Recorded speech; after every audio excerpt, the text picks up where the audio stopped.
식사 맛있게 하셨습니까? 우리 세계로교회 올 때마다 아내랑 여러분들 이제 잔디에서 막 이렇게 활동하실 때 여긴 천국이다. 여긴 천국이다. 너무너무 아름답고 올 때마다 제가 이제 두 번째긴 하지만 올 때마다 큰 은혜와 감동과 도전을 받습니다. 오늘 우리는 크리스천의 어떤 연애와 결혼, 관 그리고 성에 대해서 어떻게 생각해야 하는지를 좀 살펴보려고 합니다. 제가 그 서두에 미리 말씀드릴 건 제가 성교육 전문가는 아니에요. 그죠? 성교육 전문가는 아니기 때문에 여러분께서 내가 좀 더 정말 전문적으로 우리 다음 세대를 위해서 우리 젊은 세대와 나라를 위해서 성경적 성 가치관을 배우고 싶다 그러시면 한국가족보건협회라고 네이버에 치시면 홈페이지가 나오거든요. 여러분들 김지연 약사님 아세요?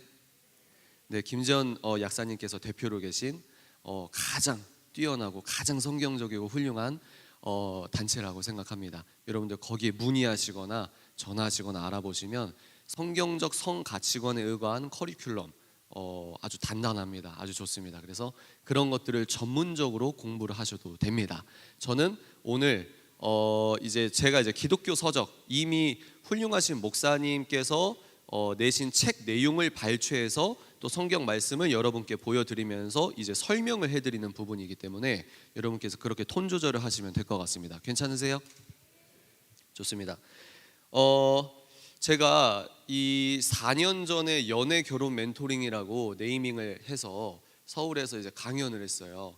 그런데 이제 제가 메인으로 사자그라운드가 이제 메인으로 삼고 있는 건 이제 독서 멘토링이고 이제 연애 결혼 멘토링 그래 청년들이 연애 결혼도 궁금해하겠지 하고 그것들도 이제 티켓 오픈을 했습니다.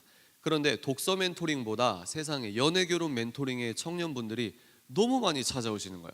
너무 많이. 지금은 여러분들 크리스천들이 어떻게 연애해야 되는지 물론 예전에도 그런 관련 서적이 있었지만 지금은 이제 여러저러 이런 말들이 있어요. 근데 4년 전에는 제가 거의 초창기에 목소리를 냈던 사람 중에 한 명이라고 저는 인식하고 있습니다. 그만큼 이게 이렇게 청년들의 니즈와 원치가 있었단 말이야. 이렇게 좀 제가 스스로 놀랄 만큼 그렇게 많은 관심을 받았었습니다. 그런데요 3년 4년이 지나가니까 참 아이러니하게 슬픈 일이죠. 요즘 청년분들은 어떻게 생각을 하시냐면 자 보세요. 예전에는 제가 오전에 뭐라고 했죠? 어른분들은 이 신이 참신인가? 어떤 신이 어떤 종교가 정말 생명력 있고 나를 죄에서 구원할 수 있는가? 근데 우리 청년들은 뭐라고요? 나는 구원이 필요 없어. 어떤 신이 참신인가가 아니라 나는 신이 필요 없어. 신이 하나의 옵션이 된 것처럼 이제 이 청년들이 10년 전, 5년 전만 해도 기독교인들은 연애 결혼을 어떻게 해야 돼요? 이런 질문만 거의 했어요. 근데 4년, 5년이 지났는데 지금은요 좀 바뀌었어요. 어떻게 바뀌었냐면 기독교인이 왜 결혼을 해야 돼요? 기독교인이 왜 연애를 해야 돼요? 이해가 되십니까? 지금 무서운 속도로 비혼주의가 팽창하고 있습니다. 그래서 지금 우리 청년들에게 예전에 제가 무기명으로 쪽지를 Q&A를 받았잖아요. 그것처럼 다른 교회에서도 청년들이 궁금해하는 걸 이제 쪽지에 써서 제가 이제 받아보면은 꼭 나오는 이야기 중에 하나가 뭐냐면 비혼주의입니다. 비혼주의. 부모님들이 내 자식들이 말이 안 통한다고 나랑 다른 세계 사는 것 같다 이러면서 하나 더 나가서 결혼을 안 한다고 해요. 여러분들 지금 여기 앉아 계신 청년들 중에 나는 결혼 전에 아파트 한 적어도 28평 한 30평 정도는 매매로 할 수 있는 신용과 적금을 들어놨다. 부모님만 믿고 있다. 하나님만 믿고 있다. 여러 가지 버전이 있을 수 있겠죠. 그런데 그만큼 우리 현실 세계에 사는 우리 청년들은 한반도에서 이렇게 집값이 비쌀 때가 없었거든요. 그래서 무조건 청년들 너희들은 무릎을 꿇고 기도해야 돼. 너희들은 더 열정을 갖고 기도해야 돼. 이렇게 하는 것도 반은 맞는데 반은 시대적으로 이런 사회에서 사는 게 이제 또 특이한 부분이 있는 것도 사실입니다. 그래서 이게 녹록지가 않다는 거예요. 그래서 대출을 받아도 매매를 할 수 있는 가격도 아니고 좀 더 깨끗하고 넓은데 살고 싶은 마음이 인간의 본능이잖아요, 그죠? 그런데 이 대출을 받아도 전세도 안 나와요. 그리고 내가 억지로 대출을 받아서 들어갔는데 뭐가 부들부들 떨립니까? 지금 뭐가 부들부들 떨리죠? 금리가 올라가고 있잖아요. 그러니까 이 복잡다단한 이 세계에서 내가 이 예측 불가능한 두려움과 걱정과 염려를 이겨내고 이 사람과 결혼해서 함께 사는 게 예전에는 필수였는데 지금은 하나의 옵션이 됐다는 거예요. 나를 위해서. 또 가난을 되물려 주기 싫다고 내 2세, 3세를 위해서 결혼을 아예 안 하겠다. 뭐가 없을까요? 이런 생각의 전제가 뭐가 없을까요? 창세기 1장 1절이 없잖아요. 그렇죠. 사단은 뭐라고 합니까?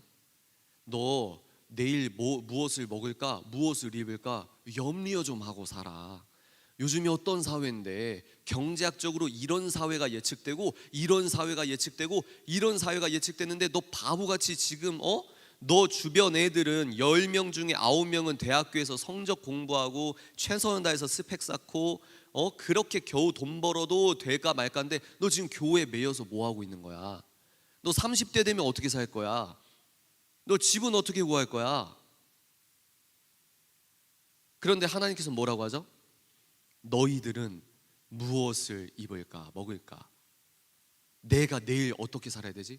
내가 5년 뒤에 어떻게 살아야 되지? 염려하라고요, 하지 말라고요? 믿으십니까? 그러니까 성경을 진리 그 자체로 창세기와 요한계시록까지 내 삶의 친정한 내 삶, 아까 아랫부분 생각나시죠? 이 역사 속에서 진짜 이 하나님께서 내 주인이 되신다, 이걸 믿는 게 많이 힘들어요. 왜? 우린 눈에 보이는 거에 영향을 받는 인간이기 때문입니다. 하나 더 나아가겠습니다. 요즘은요, 현대인들이 정신적으로 병을 갖고 있는 사람들이 많아요. 뭐 영적인 병, 정신적인 병, 뭐 여러 가지가 있겠습니다만 무슨 이야기냐? 이 사람과 막상 결혼을 했을 때 이 사람이 누군 줄 알고 결혼을 하냐 이 말이에요. 한 번 하면 물을 수도 없는데 내 앞에서는 이렇게 보였는데 막상 결혼해서 살아보니까 뜨아한 겁니다.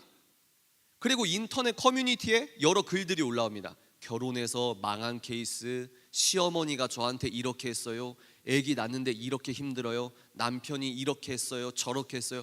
부정적인 의견, 유물론적인 의견만 계속해서 듣는 거예요. 목사님 설교와 대치되고 대척되는 게 뭔지 아세요?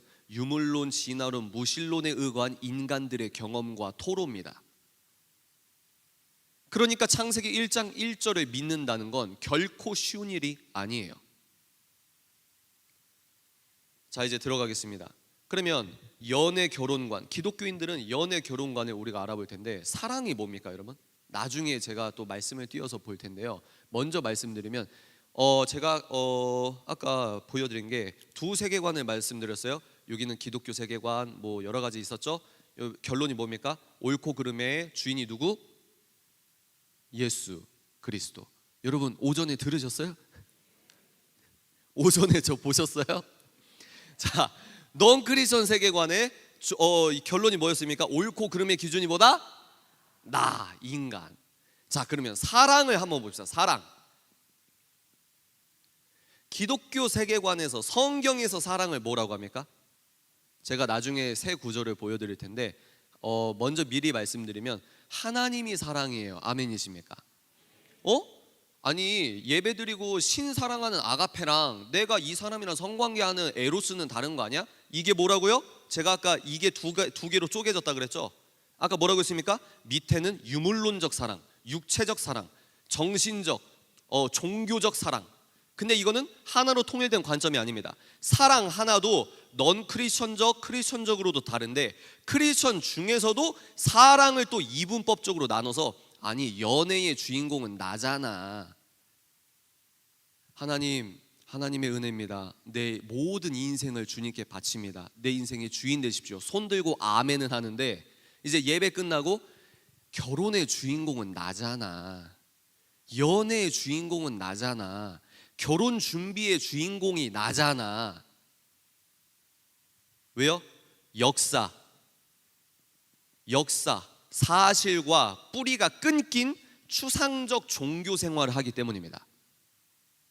여기에 온전한 관점으로 성경은 눈에 보이는 세계와 눈에 안 보이는 세계를 통합적으로 설명해주는 유일한 책이 성경인데, 그 성경은 진리인데, 사랑이 뭐냐? 창세기 1장 1절을 믿으십니까? 그러면 내가 느끼는 사랑의 감정과 내가 우리 애인에게 느끼는 질투와 시기심의 근본 원 출처가 누구예요? 여호와 야훼 하나님입니다. 믿으십니까?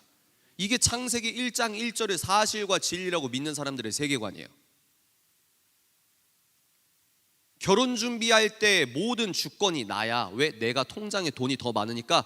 너는 내가 집 해왔으니까 가구 이렇게 하고 있잖아. 그러니까 너는 내 눈치를 봐야 돼. 내가 돈이 많고 내가 결재권자니까 너는 나를 따라야 돼. 뭐죠? 주인이 나잖아요. 너와 내가 어떻게 하면 하나님께서 기뻐하시는 결혼 준비를 할 수 있을까? 어떻게 하면 신혼집을 우리가 정해진 하나님께서 기뻐하시는, 우리가 평판과 체면이 아니라 하나님께서 기뻐하시는 결혼 준비를 할 수 있을까?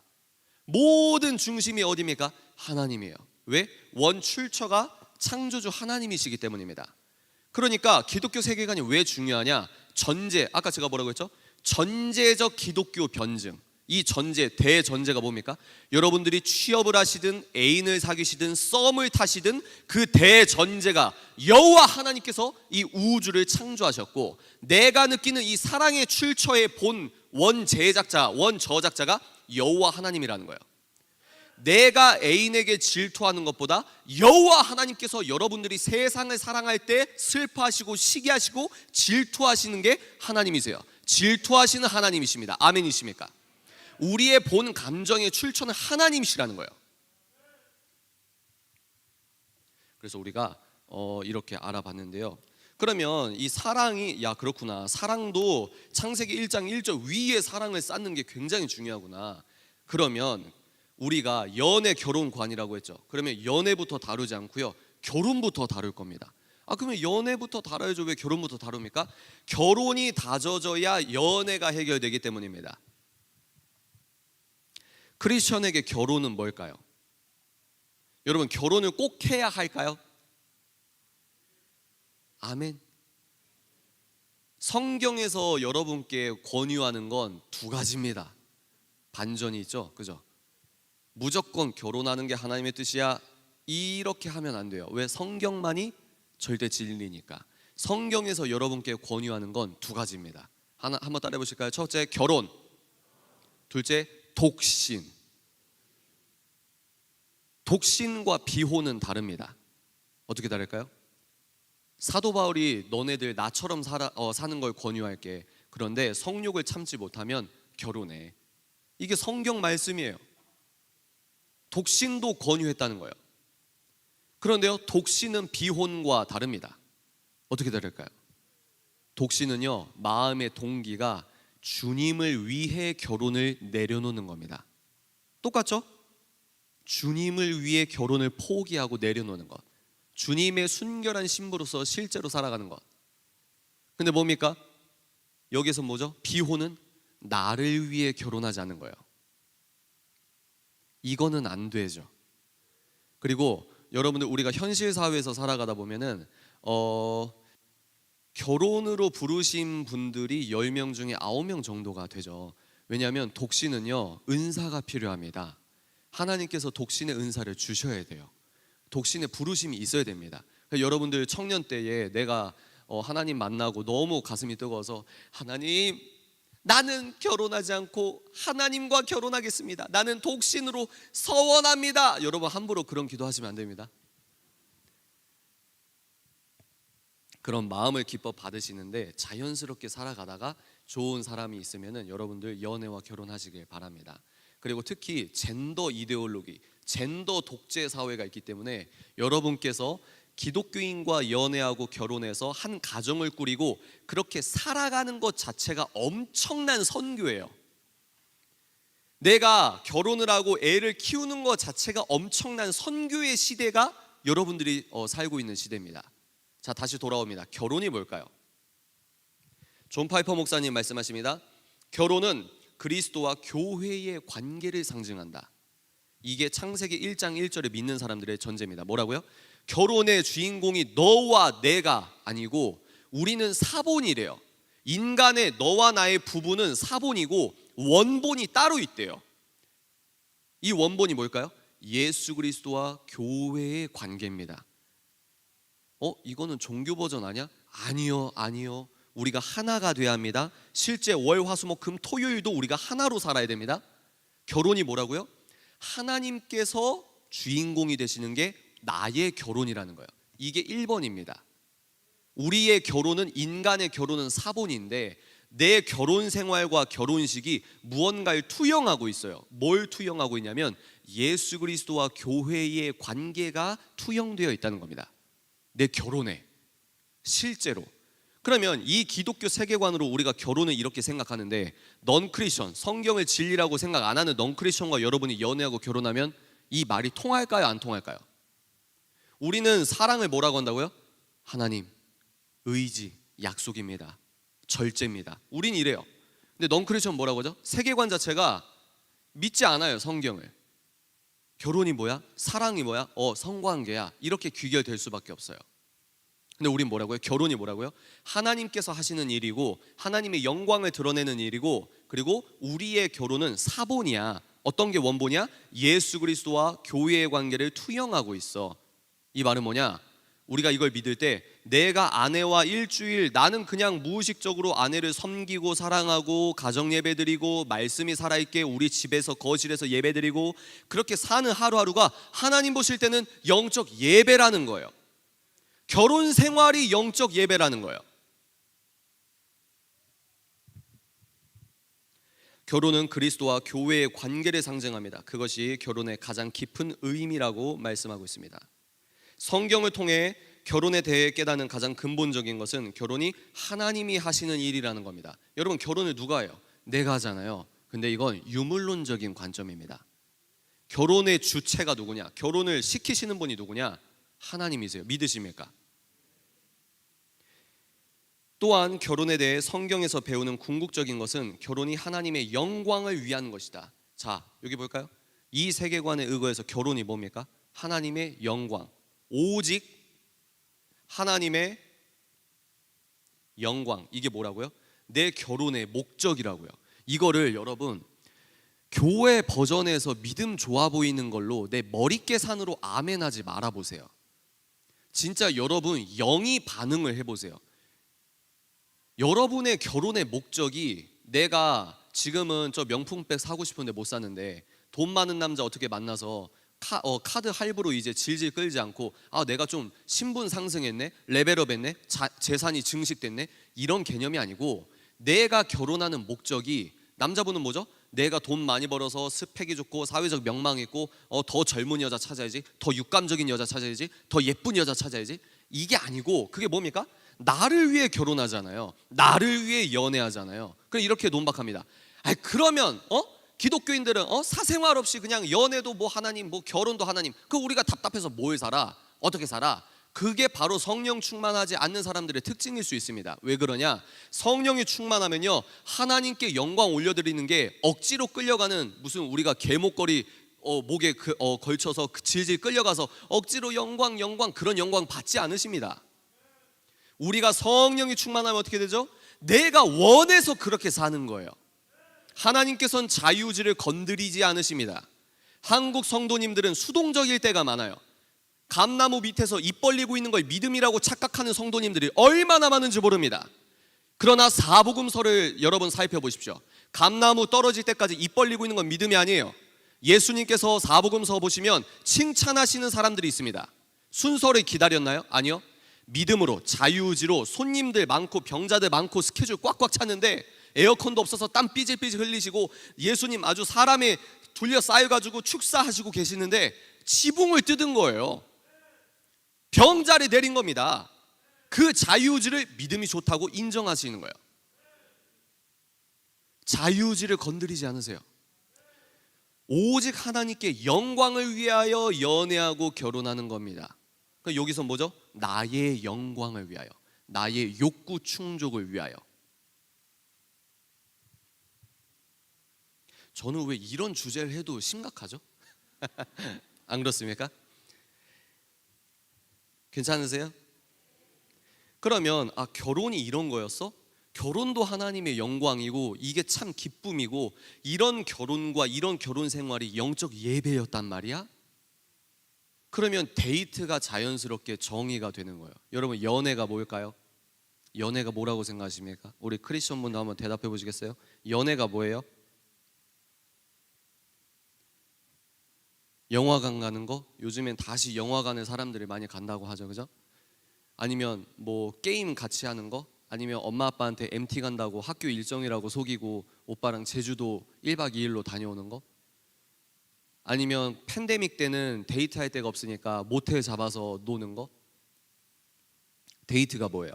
여러분이 지금 데이트라고 생각하시는 건 미디어의 영향을 받은 걸 데이트라고 착각하고 있는 겁니다. 헐리우드 영화까지 이렇게 그 미디어 어떤 역사를 올라가면은 데이트가 뭘까요? 남자가 이제 미국이니까 남자가 아빠 허락받고 아빠 키 받아서 자동차 끌고 여자 부모님이 이제 가정 식사 끝나고 이제 데이트 할 때 남자가 문 앞에 있고 여자가 차에 타고 영화관 가고 이런 이미지가 잠재의식 속에 쌓여서 우리가 그렇게 생각하는 거예요. 사랑을 하면 저렇게 연애를 하는 거구나. 잠재의식 속에 누가 안 가르쳐 주는데 미디어가 그렇게 가르쳐 줘요. 그래서 어떻게 합니까? 맛집이다. 그리고 어디 연예인이 왔다. 그러면 사귀면서 거길 가는 거예요. 근데 여러분, 한번 좀 사색적으로 질문을 던질 필요가 있어요. 저 연예인이 갔던 거를 우리가 왜 가야 돼? 이렇게 한번 여러분들이 반출을 할 수도 있어야 되거든요. 왜 그게 연애입니까? 연애가 뭐예요? 그게 왜 연애예요? 크리스천들에게 연애가 뭘까요? 우리 어른분들이 계시니까 너무 다행이라고 생각합니다. 제가 이런 남방을 입어도 결혼 9년 차입니다, 여러분. 청바지 입어도 결혼 9년 차예요. 하나님께서 아직 때가 아닌 것 같습니다. 아직 자녀를 허락하진 않으셨는데 그래도 제가 만약에 결혼하고 아이를 낳았으면 벌써 9살, 10살입니다. 그런데 어른분들은 잘 아실 거예요. 연애는 한번 따라해 보실까요? 기독교인에게 연애란 인격적 대화다. 네, 이게 데이트라고 생각합니다. 결혼하기 전에 이 사람과 인격적으로 대화를 해보셔야 돼요. 왜죠?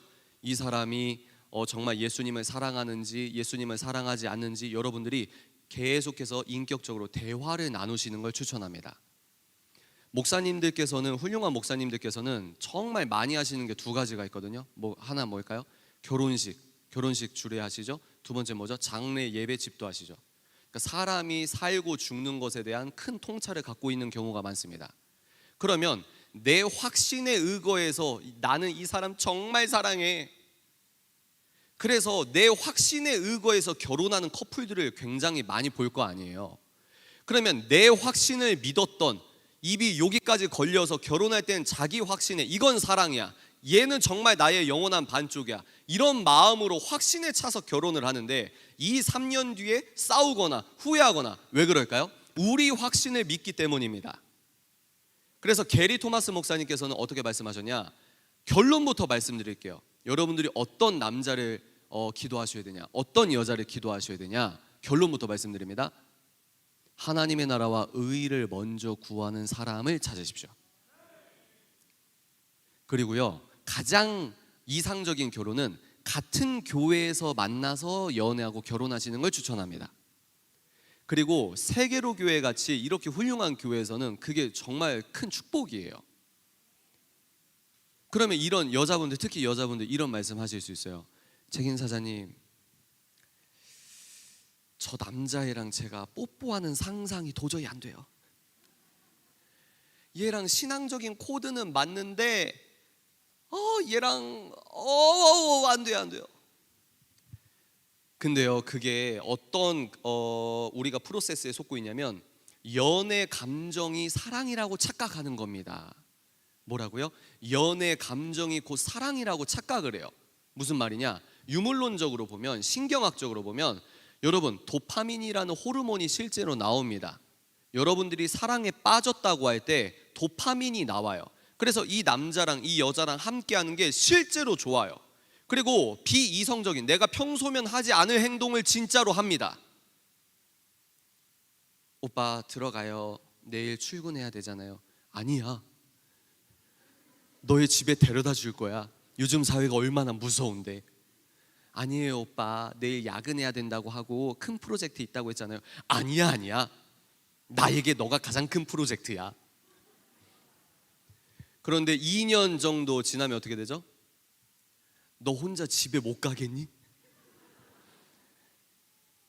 신경학적으로 그 호르몬이 계속 평생 나오면 얼마나 좋습니까? 근데요, 그 호르몬이 나오다가 기껏해야 2년이 지나면 안 나와요. 그러니까 눈의 소욕으로 내가 연애하고 연애 감정이 올라오고, 야 이거 진짜 사랑이다, 이 남자 진짜 나 이렇게 사랑에 빠져본 적 없어, 이 여자 정말 내가 이렇게 사랑해 본 적 없어. 거기에 속지 마시라는 거예요. 왜죠?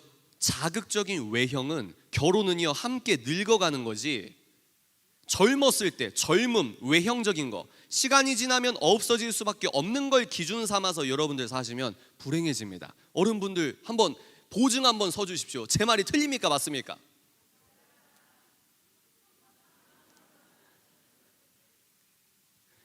우리 오빠랑 사귀었을 때, 연애할 때 이 오빠 다 좋은데 문제가 한 3 정도 돼. 근데 이거는 결혼하고 나면 하나님께서 은혜를 주시겠지. 이게 뭐죠? 추상성이잖아요. 이 힌트를 잘 보셔야 돼요. 왜냐? 3이죠. 연애할 때는 문제가 3이었으면 결혼하면 이 3이 어떻게 된다? 3천이 된다. 근데 우리는 이건 기독교인끼리 결혼을 한다 하더라도 그 정도인데, 넌 크리스천 세계관에서 결혼을 한다? 이거는 좀 여러분들 좀 정말 기도를 많이 하셔야 돼요. 왜냐하면 성도님들 정말 여러분들께서 진지하게 기도를 해주셔야 되는 부분이 뭐냐면, 우리 세계로 교회 청년들이 되도록 크리스천과 연애하고 결혼할 수 있도록 기도해 주십시오. 여러분들도 이건 난 교회는 아니야 이렇게 생각하지 마시고, 그런 고정관념을 내려놓아 보시고 일단 열심히 여러분들 청년부 활동을 하시기 바랍니다. 근데 가장 좋은 건 여기에서 만나고 여기에서 결혼하고. 왜죠? 왜 제가 이 얘기 하냐면, 가장 중요한 게 신앙이에요. 그리고 여기서 끝나는 게 아닙니다. 요즘은 뭐도 비슷해야 되냐면, 한번 따라해 보실까요? 신앙관. 이 신앙관은 딱 하나 보시면 됩니다. 뭐죠? 차별금지법. 딱 하나만 보면 돼요. 왜? 차별금지법은 제가 말씀드린 게 하나의 문으로 보면 된다고 했잖아요. 남자는 여자가 될 수 없어, 트윗 하나 했다고 너 그거 말했으니까 해고. 여러분 이건 기독교계의 문제가 아닙니다. 그래서 여러분 되도록 크리스천과 연애 결혼하십시오. 근데 하나 더 가요. 크리스천이라고 만났는데 결혼해서 너무 다른 거예요. 똑같은 예배를 드리고 똑같은 말씀을 들었는데 반응이 너무 달라요. 이게 신앙관이에요. 영적인 결이 달라요. 그래서 크리스천으로 결혼을 했는데 알고 보니 살아보니까 너무 신앙관이 너무 다른 거예요. 남편이 다 괜찮은데 이 얘기만 나오면 눈빛이 바뀐다고 합니다. 아무리 말씀대로 설명해줘도 안 받아들여요. 뭐가 중요하다? 이 시기에는 이건 기본입니다. 그럼 신앙관이 엇비슷해야 돼요. 그래서 같은 교회가 좋은 거예요. 그래서 세계로 교회 같은 교회가 좋은 겁니다. 왜? 똑같은 말씀, 똑같은 설교를 듣고 똑같이 은혜를 받고 내 인생의 서사가 교회 중심으로 같이 추억을 쌓다 보니까 친한 친구처럼 연애하고 결혼할 수 있거든요. 여러분들이 제가 이제 밥 같은 사랑, 밥 그리고 피자라고 합니다. 밥 같은 사랑은 뭐냐? 여러분, 우리는 피자를 좋아해요. 근데 내가 맛있다고 생각하는 것과 실제 내 몸이 이 피자란 음식이 내 몸에 좋은 영향을 끼치냐? 이건 별개입니다. 그죠? 그리고 인간은 밥을 무시해요. 여기서 밥이 상징하는 건 일상성, 담백함, 심플함 이런 겁니다. 예를 들어 볼까요? 우리는 외식하고 친구들이랑 맛집 가서 먹는 거를 좋아하고 이게 즐겁다고 생각하는데, 어떤 의미에서 뭐가 가장 큰 기적이자 하나님의 은혜냐면, 엄마가 아무렇지도 않게 차려주는 반찬 한 번, 밥 한 번, 국과 찌개 한 번 이렇게 끓여주시고 항상 나를 위해 이런 식사를 하게 하시는 이 자체가 엄청 큰 은혜입니다. 이게 가장 큰 기적이에요. 여러분들 한번 돌아보십시오. 무색무취예요. 공기나 우리 인간에게 가장 중요한 영향을 끼치는 건 무색무취입니다. 여러분, 우리 산소에서 피자 냄새 난다고 생각해 보세요. 그러면 한 3시간 지나면 오바이트 하실걸요? 그죠? 하나님께서 다 하시는 거예요. 밥에서 피자 맛이 난다고 해보세요. 밥에서 라면 국물 맛이 난다고 생각해보세요. 그 밥을 뭐 계속 먹겠습니까? 우리가 담백하게 생각하고 내 생명에 영향을 주고 나에게 긍정적인 효과를 주고, 신앙도 마찬가지입니다. 신앙은요, 밥 같은 신앙관이 있고요, 피자 같은 세속적 신앙관이 있습니다. 피자는 뭘 의미하냐? 말초성, 자극성. 이 사람이랑 연애하니까 너무 즐거워. 그거는요, 이 사람이 좋아서도 일 수 있겠지만 호르몬의 반응이라니까요. 이건 기껏해야 2년이 유효기간 끝이라니까요. 근데 결혼은 평생 간다니까요. 성경도 똑같습니다. 예수님께서 어떻게 오셨죠? 밥처럼 오셨어요. 구유에 누이셨습니다. 그죠? 모세의 홍해 바다를 가르는 것들을 예를 들어볼까요? 홍해를 가를 때 애니메이션처럼 모세가 손을 들자마자 바다가 한 번에 쫙 갈라지고 갑자기 천사들의 오케스트라가 제제제제제쟁, 천둥이 바바방. 야, 하나님이 하셨다 이래요. 1번은 갑자기 벽을 이루고 아주 대단한 오케스트라가 등장했다. 1번. 2번, 밤새 바람이 세게 불어서 묻이 드러났다. 2번. 몇 번? 성경은요, 밥같이 읽으셔야 은혜를 받습니다. 예수님도요, 아이언맨처럼, 예수님이 아이언맨처럼 하늘에서 내려와요. 그래서 네로 왕자한테 너 임마 삥. 사람들이 다 굴복하고 굴종하죠. 왕 중에 왕이여 이러죠. 근데요, 예수님이 밥처럼 구유에, 우리로 말하면 시골에 어디 보이지도 않는 면단위, 읍단위에서 조용히, 그 면단위, 읍단위에서 그 동물을 키우는 그 여물통에서 태어났다는 거예요. 어떤 오케스트라도 없습니다. 그러니까 홍해를 건널 때 반드시 그 중에서는 인본주의적인 생각을 갖고 있는 사람은 뭐라고 말하냐? 꼭 이렇게 신앙생활을 하는 사람이 있거든요. 제가 이 말씀 왜 드리죠? 신앙관이 같아야 된다. 똑같이 홍해를 갈라서 하나님께서 홍해 가르시고 똑같이 걸었는데 나중에 바로 불평하는 거예요. 그건 하나님이 가른 게 아니야. 넌 뭐만 하면 하나님, 뭐만 하면 하나님. 그거는 바람이 세게 불었잖아. 갑자기 이 멘트를 들으니 내 남편이 생각난다. 손. 왜냐면 이 남자들이 갖고 있는 어떤 이성적으로 더 생각하려고 하는 이런 것들이 있거든요. 여자분들이 덜 이성적이라는 말이 아닙니다. 어떤 거죠? 신앙관이 엇비슷하기를 노력해야 된다. 그럼 이걸 어떻게 하냐? 말을 많이 해야 돼요. 어떤 말? 인격적 대화. 이 사람이 언행이 일치하는지 아니 일치하는지 지혜롭게 보시라는 거예요. 하나 힌트를 드릴까요? 옛날에는 이 사람의 신앙관과 언행과 이 사람이 진짜 괜찮은지 안 괜찮은지는 김밥천국에서 식사하실 때 아르바이트생에게 하는 것들을 한번 보십시오. 그게 진짜 인격입니다. 근데 이런 말들이 너무 많아가지고 요즘에는 이것도 하나의 겸손 스펙입니다. 그래서 종업원에게 더 젠틀해요. 여기요, 참치김밥과 떡라면 하나 주십시오. 젠틀.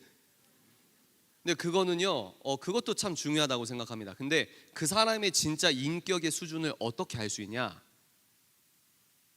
누구를 대할 때 행동을 보면 되냐면, 한번 따라해 보실까요? 가족. 한번 따라해 보실까요? 부모님. 그 사람의 진짜 인격의 성숙도는 그 사람이 부모님에게 어떻게 대하는지를 보면 됩니다. 이런 것들을 하나하나 힌트로 드리는 거예요. 그래서 부부간 유사성이 높을수록 결혼 만족도가 높다고 하는데, 우리는 하나 더 나갑니다. 부부간 영적 유사성이 높아야 된다. 기독교는 기본이고 신앙관이 비슷해야 된다. 다시 리마인드 한번 해볼까요? 결혼이 뭐라고요? 창세기 1장 1절에 세팅돼서 결혼의 중심되는 사랑은 하나님이시다. 그리고 우리가 결혼이 정비될 때 이건 하나님의 영광을 위한 것이고, 우리의 결혼은 사본이고 원본은 예수 그리스도와 교회의 관계를 남편과 아내가 투영하고 있구나. 그래서요, 여성주의 운동을 하시는, 페미니즘 운동을 하시는 여자분들은 이 기분이 나쁘대요. 성경이 기분이 나쁘대요. 왜? 남자가 가정의 머리라고 하니까, 여자는 돕는 자라고 하니까. 근데요, 전제가 있어요. 복음은 균형입니다. 영적 밸런스가 굉장히 중요해요. 뭐죠? 남자는 남자는 아내를 목숨보다 더 귀하게 여겨야 합니다. 그리고 여자분도 남자분을 존경해야 돼요. 이 밸런스가 같이 가는 거예요. 그래서 이렇게 그렇구나, 결혼이 이런 거구나. 그럼 연애가 뭐라고요? 이 결혼, 성경적 결혼관에 의거한 연애, 인격적 대화를 통해서 신앙관에 의거한 진지한 대화를 나눠보시라. 여기까지 정리가 되십니까?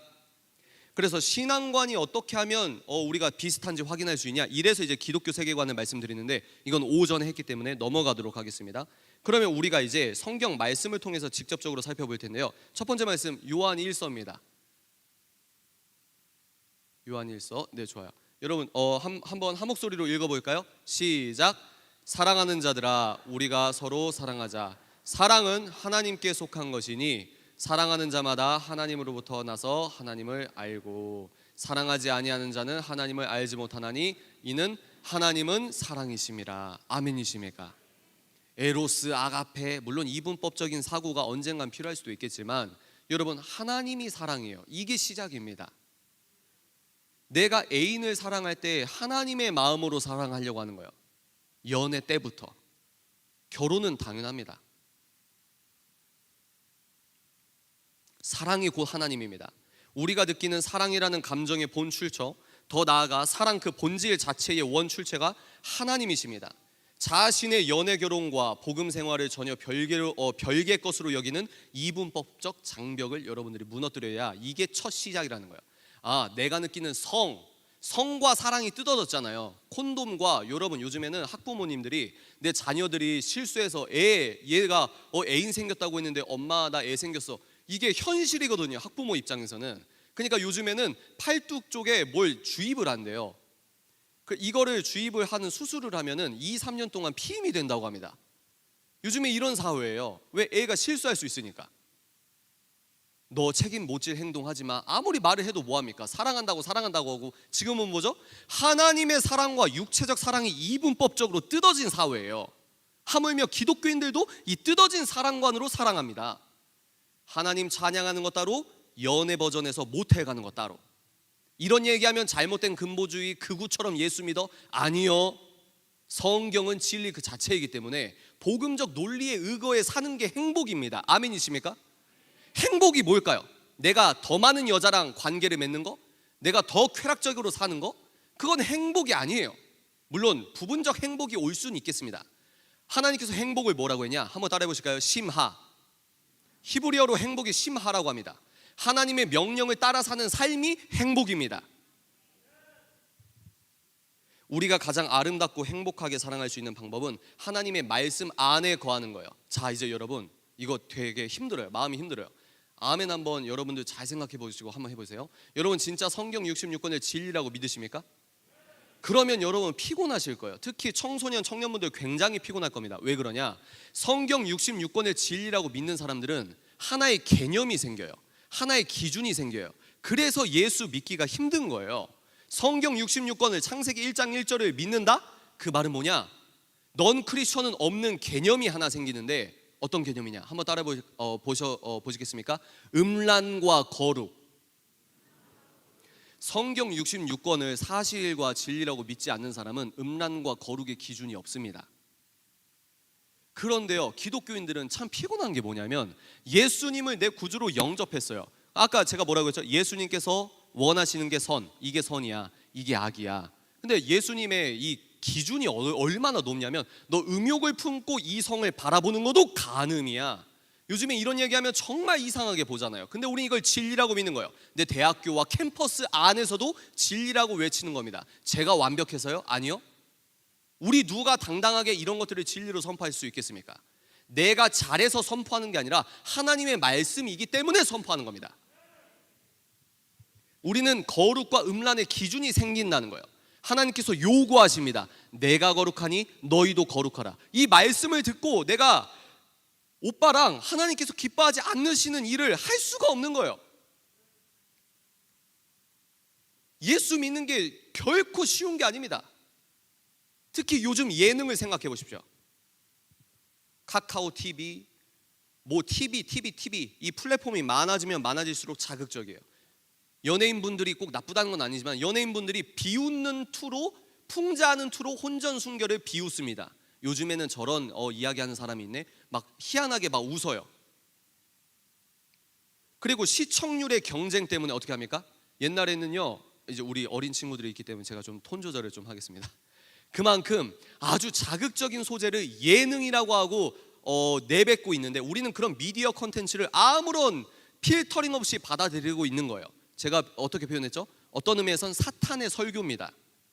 목사님 설교는 1시간 넘어가면 막 뒤척뒤척. 그런데 유튜브 설교는, 영화 설교는, 저 영화 감독과 예능 PD가 어떤 세계관을 갖고 컨텐츠를 만들었고 내 동공으로 어떤 가치관이 스며드는지 전혀 예상을 안 하는 거예요. 그러니까 예능 보니까 이거네, 넷플릭스에서 이것도 했네, 야 이 여자 몸매 좋다, 이 남자 몸짱이다, 서로 이렇게 썸 타는 게 내 마음 뜨거워집니다. 이런 사랑을 하는 거예요. 어떤 사랑? 껍질뿐인 사랑, 나 중심의 사랑을 예능을 통해서 배우는 거예요. 계속 배우는 겁니다. 그러면 6일 동안 세상에서 사탄적 설교를 듣고 하루 교회에서 듣는데 누구 말을 듣겠습니까? 그러니까 목사님께서 아무리 지도를 해도 안 끌려가는 거예요. 우리는 거룩과 음란의 기준이 있다. 왜? 사랑 그 자체가 하나님이시기 때문입니다. 두 번째, 고린도전서 13장 4절 7절입니다. 더 구체적으로 사랑이 무엇인지 하나님께서 명명하십니다. 너네 연애하고 결혼할 때 그 사랑의 감정의 본 출처는 이것이다 선포하고 계십니다. 우리 한 목소리로 읽어볼까요? 시작. 사랑은 오래 참고, 사랑은 온유하며, 시기하지 아니하며, 사랑은 자랑하지 아니하며, 교만하지 아니하며, 무례히 행하지 아니하며, 자기의 유익을 구하지 아니하며, 성내지 아니하며, 악한 것을 생각하지 아니하며, 불의를 기뻐하지 아니하며, 진리와 함께 기뻐하고. 아멘이십니까? 요즘에 인본주의 종교인들은요, 야 예수님 믿는데 왜 그렇게 상처 줘. 뭐 하고 있죠?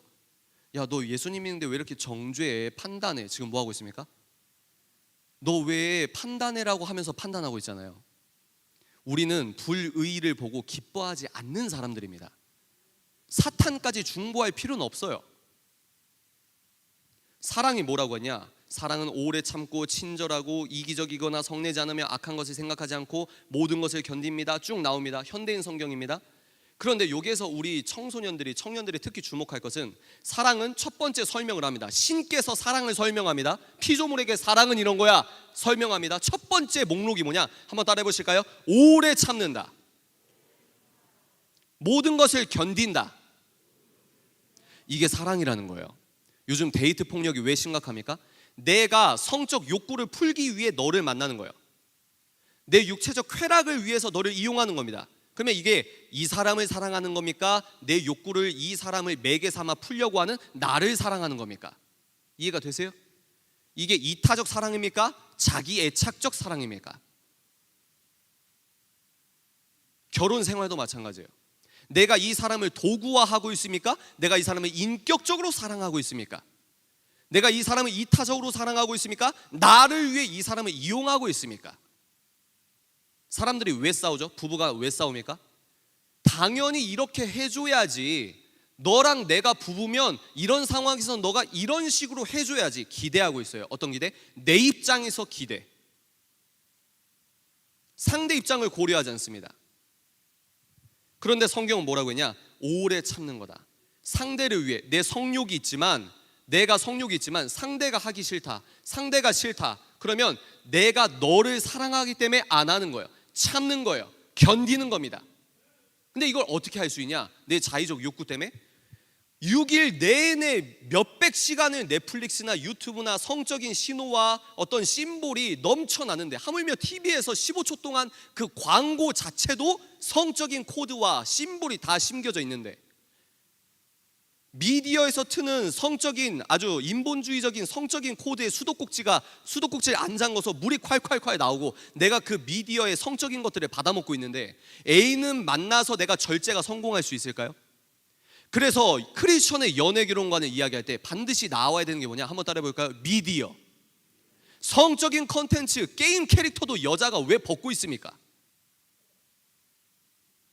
여러분, 영화, 아이언맨 영화 보시거나 어벤져스 영화 볼 때 여자 캐릭터가 왜 옷을 그렇게 입습니까? 한번 생각해 보셨어요? 생각해 봤어요? 할렐루야. 역시 레벨이 다릅니다. 그런 게 우리 잠재의식 속에 계속해서 우리 유혹하는 거예요. 성적인 코드를 넣는 겁니다. 이게 사랑이야, 이게 사랑이야. 이런 육감적인 여자가 좋은 거야. 육감적인 여자분도 좋으시겠죠. 자기 관리도 있고. 근데 우린 뭘 봐야 됩니까? 남자든 여자든 먼저 그의 나라와 그의 의를 구하는 사람을 찾아라. 함께 비전을 이뤄갈 수 있는 사람을 찾으십시오. 돈 많고 육감적이고 몸매 좋고 예쁘고 키 크고 잘생기고 여러분 오래 안 가요. 2년도 안 갑니다. 시간이 없기 때문에 바로 넘어가도록 하겠습니다. 마태복음입니다. 오늘 본문 말씀이죠. 마태복음 말씀이거든요. 한번 우리가 소리내서 한번 읽어보도록 하겠습니다. 시작. 보라, 처녀가 잉태하여 아들을 낳을 것이요 그의 이름은 임마누엘이라 하리라 하셨으니 이를 번역한즉 하나님이 우리와 함께 계시다 함이라. 요셉이 잠에서 깨어 일어나 주의 사자의 분부대로 행하여 그의 아내를 데려왔으나 아들을 낳기까지 동침하지 아니하더니 낳음의 이름을 예수라 하니라. 아멘. 현대인 버전 성경에서 가장 중요했던 부분이 뭐냐면 예수 그리스도의 육체적 아빠죠, 그죠? 그러나 그 요셉은 마리아가 아들을 낳을 때까지 그녀와 잠자리를 같이 하지 않았다. 우리가 이런 마음의 태도를 본받아야 한다고 생각합니다. 어렵죠. 듣기 어렵죠. 이미 혼전 순결이 깨진 분도 계세요.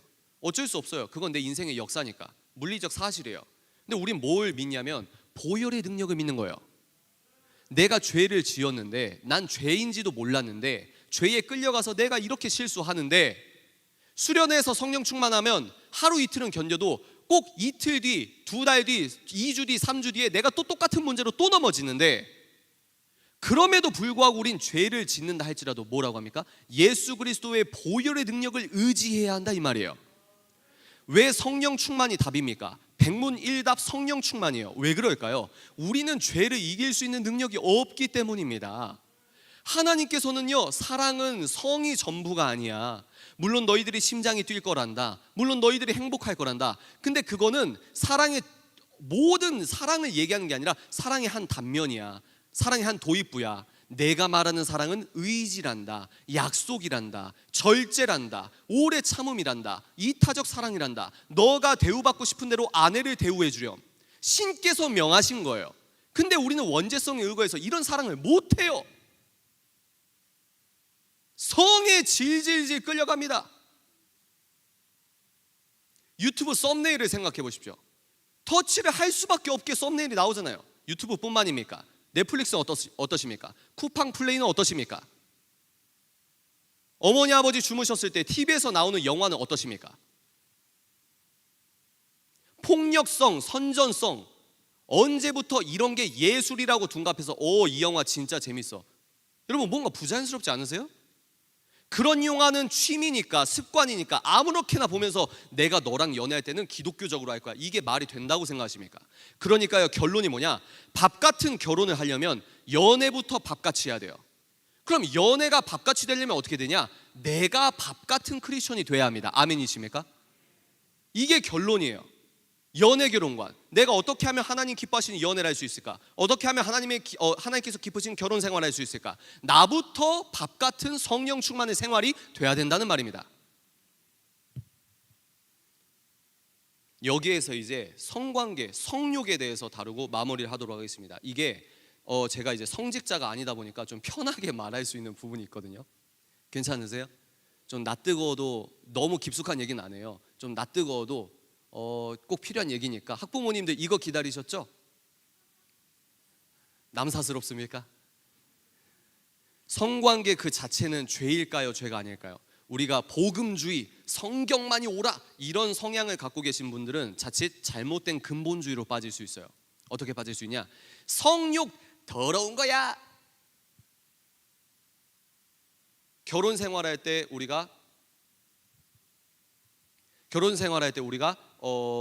아내와 함께 부부관계를 갖는 건 하나님의 축복이란 말이에요. 성욕은 여러분 놀라지 마십시오. 더러운 게 아닙니다. 성욕 그 자체는요, 더러운 것도 아니고 저주받은 것도 아닙니다. 성관계는요, 놀라지 마세요. 하나님의 축복의 선물입니다.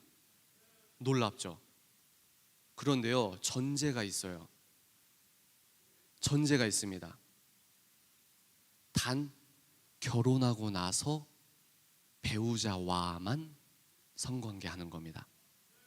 제가 이 이야기를 아까 말씀드린 한국가족보건협회 김전 대표님께서 이 센텐스, 이 문장을 말씀해 주셨는데 제가 망치로 맞은 것 같은 거예요. 아, 맞네. 성경적 성욕과 성관계 자체는 더러운 게 아니야. 하나님께서 주신 축복이야. 부부가 함께 누리는 축복입니다. 결혼하셨는데 이거를 막 더럽게 여기시고 이거는 안 되는 거예요, 여러분. 하나님께서 기뻐하지 않으십니다. 존 파이퍼 목사님께서 뭐라고 하셨냐? 성적 친밀감과 쾌감은 이 세상의 삶에서 도달할 수 없고 상상할 수도 없는 환희를 표현한다. 하늘이 하나님의 권능과 아름다움의 영광을 나타내는 것과 마찬가지로 성적 쾌감은 다가올 내세에 우리가 그리스도와 더불어 누리게 될 측량할 수 없는 기쁨의 영광을 나타낸다. 여러분 너무 놀랍지 않으십니까? 부부간 성관계와 거기에서 오는 쾌감이 뭐라고요? 내세에 우리가 예수님과 더불어 누리게 될 측량할 수 없는 기쁨의 영광을 나타낸대요. 여러분 우리의 고정관념을 내려놓으시고 성경을 찬양하길 바랍니다. 성욕과 성관계 자체는 더러운 게 아니라는 거예요. 오히려 축복받은 거라는 겁니다. 단 뭐요? 예수님 안에서 결혼 후 배우자와 누린다는 거예요. 근데 사탄은요, 아까 뭐라고 했죠? 이제 사랑을 혐오라고 합니다. 완전히 뒤집잖아요. 요즘에 어떻게 됐죠? 하나님을 그렇게 싫어하니까 너 결혼하지 마. 합리적으로 생각해. 결혼하지 마. 너 성관계는 해도 돼. 애는 낳지 마. 애가 생겼어요. 괜찮아. 너 인권이니까 지워도 돼. 세포 덩어리야. 지워도 돼. 뭐죠? 결혼만 하지 마. 가정만 꾸리지 마. 아이를 낳지 마. 그런데 너 마음대로 살아. 그게 사랑이야.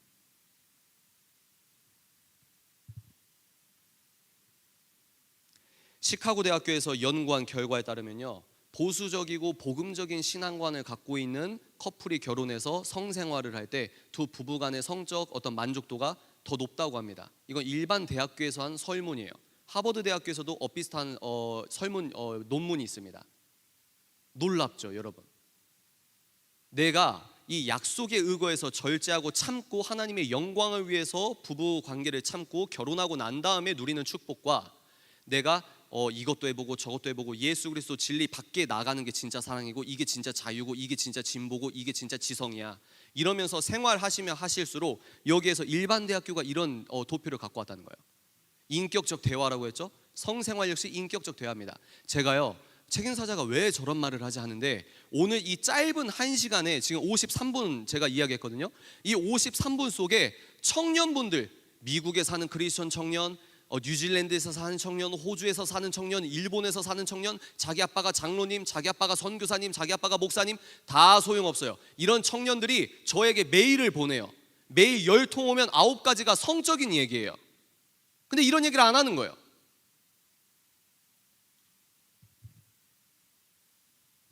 사탄은 바로 이걸 알기 때문에 부부를 미혹해서 정상적인 성관계를 가지려 하지 않게 만들거나 실제로 같이 못하게 하려 한다는 것을 보여줍니다.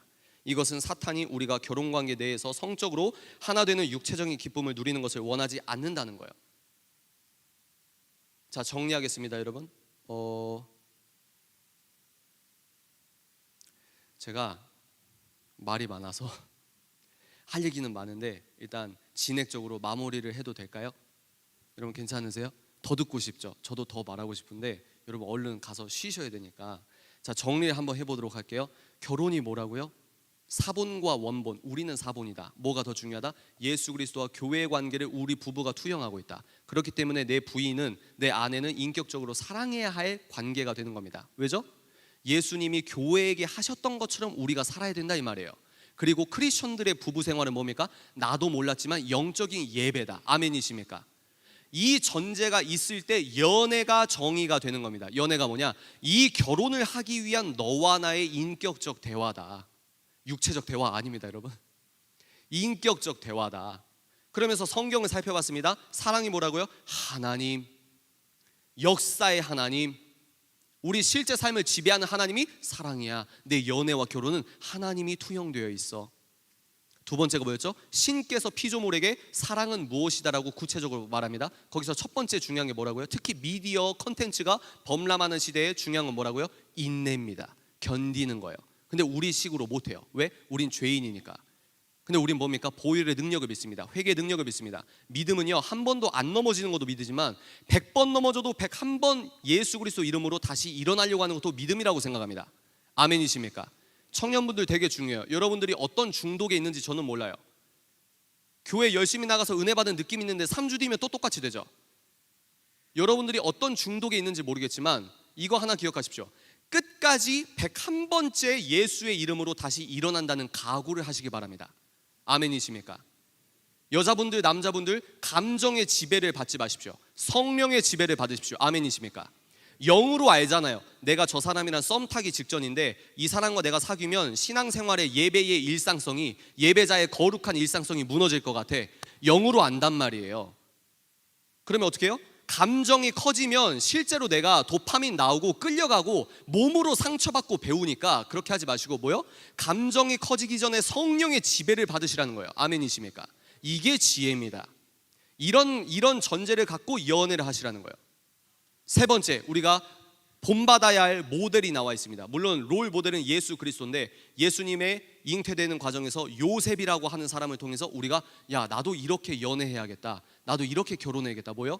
예수님을 낳기 전까지 동침하지 않았다. 우리가 이런 인내력과 절제력을 여러분들께서 받으시길 바랍니다. 뭐라고요? 영으로밖에 안 돼요. 이런 강의 200번 들어도요, 또 똑같이 넘어져요.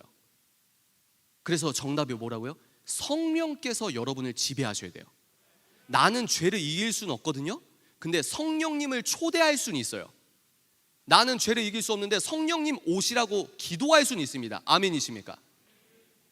그래서 제가 책을 읽는 사람이니까 내가 정말 책임사자님 지금 다 같이 있어서 이 심각한 고민을 얘기를 못 하는데 메일 쓰시면 제가 답장을 해드릴 수는 있습니다. 여러분 고민 있으시면 메일 해주시고, 내가 이걸 어떻게 이길까요? 책임사자님 그래도 안 됩니다. 내가 이런 설교 몇 번 들어봤는데요, 책임사자님 영상 5번 더 들었는데요, 내가 또 넘어졌습니다. 그러면요, 기도도 하시고, 여러분 아주 작은 습관의 힘이라는 책이 있습니다. 그것들 함께 읽어보십시오. 도움이 되실 겁니다. 이해가 되시죠? 그래서 그런 것들 여러분들 실제적으로 내 습관의 문제로 다가가야 된다. 20년 30년 동안 여러분들이 죄에 절어있는 생활을 하셨기 때문에 이런 이야기를 들었을 때 내가 깨닫는 것과 내 몸이 기억하는 건 다르기 때문입니다. 핵심이 뭐냐? 성령 충만으로 내가 성화되어야 된다. 말씀으로 깨끗이 씻김 받아야 된다. 핵심이 뭐다? 절제다. 내 마음, 이거 하나만 하고 우리 중보기도 제가 기도 인도하고 마무리 기도까지 하도록 하겠습니다. 자, 여러분 이거 하나만요. 내 마음이 욕조라고 생각하십시오. 내 욕조에 세상 어떤 세속적인 컨텐츠와 인본주의 사상이 가득 차 있습니다. 이 더러운 욕조를 어떻게 하면 깨끗하게 할 수 있을까요? 퐁퐁을 풀어서 수세미를 밉니까? 아니요. 의외로 간단해요. 인본주의 수도꼭지를 잠그고 맑은 물이 나오는 수도꼭지만 틀면 됩니다. 이해가 되세요? 설거지할 때 기억나십니까? 소스 있는 거 설거지 싱크대에 갖다 놓고 다른 거 정리하고 갖다 놨을 때 여기 더러웠던 양념장 묻어있던 이 밥그릇이 깨끗해져요, 안 깨끗해져요? 깨끗해지잖아요. 맑은 물만 틀어놓으면 됩니다. 그 전제가 돼야 될 게 뭐냐? 미디어를 줄이십시오. 미디어를 줄이세요. 여러분 자주 들어가는 어플 있죠? 스마트폰 어플. 엄지 손톱이 닿을 수 있는 길이에 있는 어플들 있잖아요. 어떻게 습관을 이길 수 있냐? 어떻게 음란물 중독을 벗어날 수 있냐? 어떻게 자위를 끊을 수 있냐? 여러분들이 자주 들어가는 어플을 화면, 기본 화면이 아니라 옆 화면 맨 위 구석에 올려놓으세요. 이거 말장난이 아닙니다. 자기 스테디셀러에서 이렇게 나오면은 밑줄 긋는데 이런 얘기하면 웃거든요. 다시, 여러분 이걸 전문용어로 넛지라고 합니다. 넛지. 여러분들이 이걸 들어갈 때 불편한 과정을 만드세요. 이해가 되십니까? 그리고요, 방 청소하세요. 산책하세요. 집에서 계속 죄 짓습니까?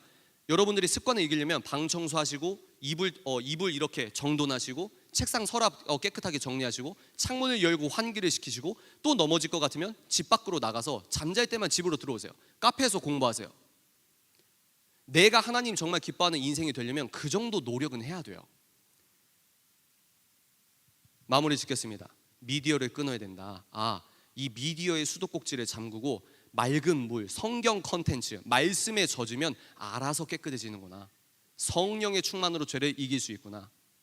오늘 제가 좀 기독교 세계관의 무게추를 기독교 세계관의 무게추를 놓고 연애 결혼관을 설명하고 좀 성적인 거 간단하게만 말씀드렸습니다. 성욕은 더러운 게 아니다. 성관계 자체는 더러운 게 아니다. 단 배우자와 결혼하고 나서 배우자와만 하는 것이다.